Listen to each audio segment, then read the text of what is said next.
आज चैत्र शुक्ल दशमी है।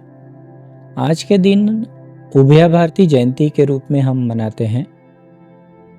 उभया भारती का जो जीवन है और उसकी जो बात है वो हमारे जीवन के लिए बहुत बड़ा संदेश है।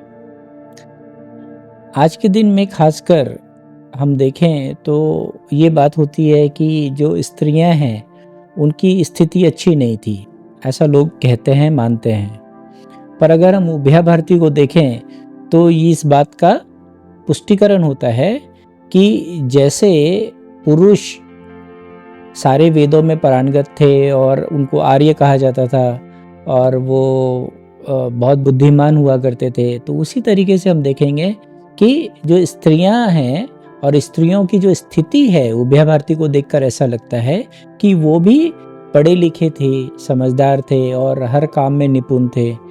तो इस बात का संदेश हमें मिलता है और इस बात से हमें प्रेरणा लेनी चाहिए कि जो स्त्री है वो सिर्फ घर के कामकाज के लिए नहीं है, बच्चे पैदा करने के लिए नहीं है, बल्कि वो अपनी प्रज्ञा को जगा सकें, अपने स्वभाव को जान सकें, अपने संबोधि के लिए, अपने मोक्ष के लिए वो भी ध्यान करें, मनन करें, स्वाध्याय करें।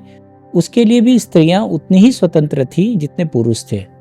तो आज की जो स्त्रियां हैं उनको ये समझना चाहिए कि उन्हें भी वेदों का पाठ करना चाहिए, शास्त्र पढ़ने चाहिए, ध्यान करना चाहिए और अपने जीवन के लिए जो कुछ भी उनको ठीक लगता हो उसका अध्ययन करना चाहिए और मोक्ष की प्राप्ति करनी चाहिए। उभया भारती को तो हम बहुत अच्छे से जानते हैं कि उभया भारती कौन थी। उभया भारती जो हैं वो मंडन मिश्रा की पत्नी थी। मंडन मिश्रा और आदि शंकराचार्य का जो डिबेट हुआ था, जो शास्त्रार्थ हुआ था, वो तो हम सब जानते हैं।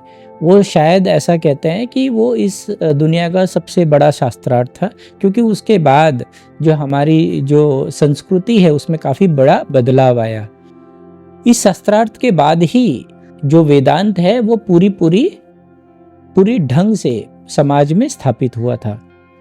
तो लेकिन ये जो शास्त्रार्थ हुआ था, इतना बड़ा जो शास्त्रार्थ हुआ था, इसका जो जज था वो कौन था? तो वो कोई आदमी नहीं था, वो एक स्त्री थी और वो उभया भारती थी। तो उभया भारती के अंदर इतनी समझ थी, इतनी सामर्थ्य थी, उनकी इतनी पढ़ाई लिखाई थी, उन्होंने वेदों का, पुराणों का, दर्शन का इतना पाठ किया था, तभी तो वो जज बनी थी। तो इस बात से हमें ये संदेश मिलता है कि स्त्रियों की जो स्थिति है वो ऐसा नहीं है कि पहले बहुत खराब थी और अब हम अच्छा करना चाहते हैं।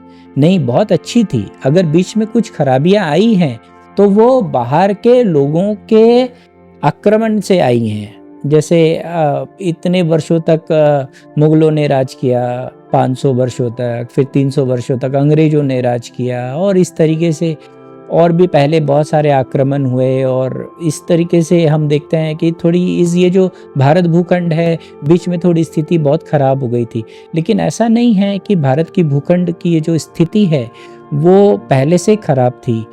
हमें ये समझना चाहिए कि पहले भी हम बहुत अच्छे थे, आज भी हम बहुत अच्छे हैं और अगर नहीं है तो हमें बहुत अच्छा होना है।